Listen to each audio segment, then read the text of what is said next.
आसू हे गाव अतिशय महत्त्वाचं गाव आहे आणि या महत्त्वाच्या गावामध्ये हुरडा पार्टी नव्हे तर ही परिवर्तनाची पार्टी आहे. या आसूपासून आपल्याला हे जे परिवर्तन आहे हे परिवर्तन सुरू करायचं आहे. आपण विकासावरती बोलत आहोत.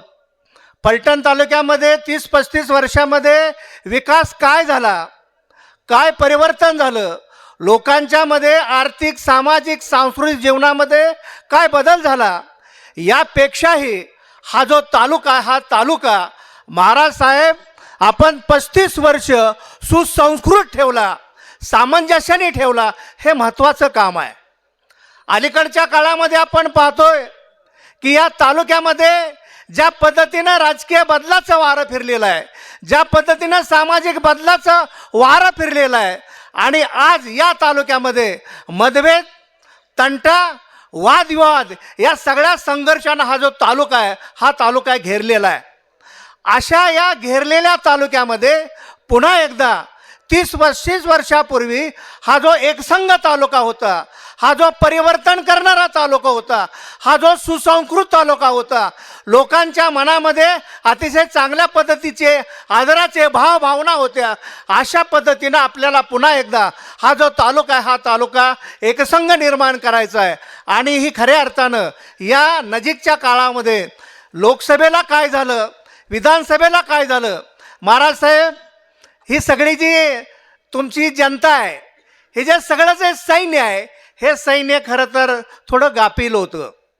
आम्हाला वाटत होतं की शत्रू एवढ्या मोठ्या पद्धतीनं आपल्या मानगवटीवरती बसणार नाहीत, पण लोकसभेमध्ये, विधानसभेमध्ये आमच्याच कार्यकर्त्यांच्या ज्या चुका झाल्या, या चुका आपल्याला खऱ्या अर्थानं यावेळी दुरुस्त करायच्या आहेत.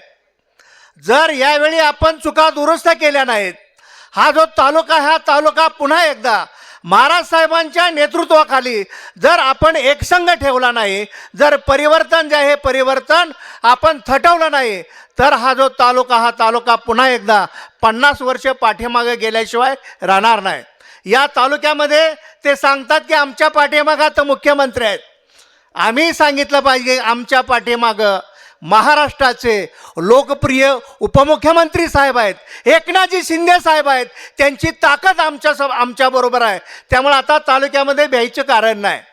लोक सांगतात की इथं भीती दाखवली जाते, वातावरण तापलेलं आहे.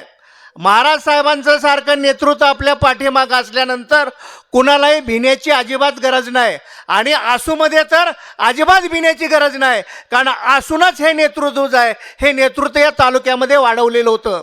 पुन्हा एकदा हा जो मतदारसंघ आहे, हा मतदारसंघ ज्या पद्धतीनं आज अगदी साठेपासून ते खाली सिंधनगरच्या पर्यंत आपण सगळ्या ग्रामपंचायती बघितल्या, आपण सगळ्या सोसायटी बघितल्या, फार मोठ्या कार्यकर्त्यांचं यामध्ये पाठबळ आहे. सगळे जे कार्यकर्ते आहेत, महाराज साहेब तुम्हाला मानणारे कार्यकर्ते आहेत. त्यामुळं या सगळ्या कार्यकर्त्यांना या तालुक्यामध्ये, या भागामध्ये आपल्याला पुन्हा एकदा एका नव्या जोमानं एकत्रित आणायचं आहे. महाराज साहेब कुठं गेलेलं नाही. ह्या सगळ्या ज्या निवडणुका, या सगळ्या निवडणुका पैशाच्या माध्यमातून त्यांनी त्यांच्या ताब्यामध्ये ठेवलेल्या आहेत.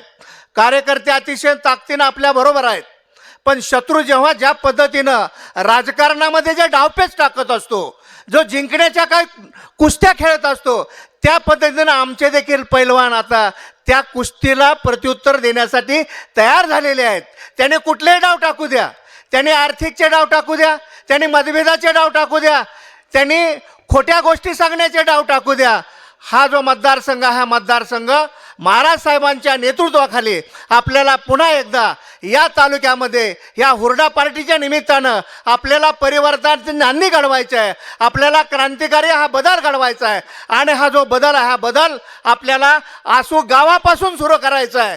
आसू गाव एकजिन्सी उभा राहिल्यानंतर हा मतदारसंघ कुठेही जाणार नाही. पुन्हा एकदा आपण सगळ्या कार्यकर्त्यांनी महाराज साहेबांच्या पाठीमागं कुठलेही किरकोळ मतभेद असतील ते बाजूला सारून अलीकडच्या काळामध्ये मगाशी ज्या पद्धतीने विवेचन केलं की या मतदारसंघामध्ये, या गावामध्ये जे सामंजस्य जे आहे, अतिशय गुण्या गोविंदानं नागणारा हा जो सगळा समाज आहे, ह्या समाजामध्ये काही विष पेरण्याचं दुष्कृत्य या भागामध्ये झालं, त्याचा तर खरा आम्ही जाहीर निषेध करतो की हा अगदी फलटण तालुक्यामध्ये कधीही समाजामध्ये कधी मतभेद नव्हते, वादविवाद नव्हते. अशा काही गोष्टी ज्या आहेत त्या अलीकडच्या काळामध्ये घडलेल्या आहेत. पुन्हा एकदा आपण सगळ्यांनी एक दिलानं एक जिन्सी पद्धतीनं महाराज साहेबांच्या पाठीमागं हा जो तालुका आहे, हा तालुका आपल्याला एकसंघ पद्धतीनं उभा करायचा आहे. आणि महाराष्ट्रामध्ये महाराज साहेबांचं जे नेतृत्व आहे, हा नेतृत्व आपल्याला पुन्हा एकदा उभा करायचं आहे. आपण सगळ्यांनी या पद्धतीचा निर्धार करावा आणि हुरडा पार्टी नव्हे, या परिवर्तनाच्या पार्टीमध्ये आपण सगळ्यांनी सहभागी व्हावं, अशा पद्धतीचा या ठिकाणी आशा व्यक्त करतो. आणि या ठिकाणी माझं विवेचन संपतो. जय हिंद, जय महाराष्ट्र.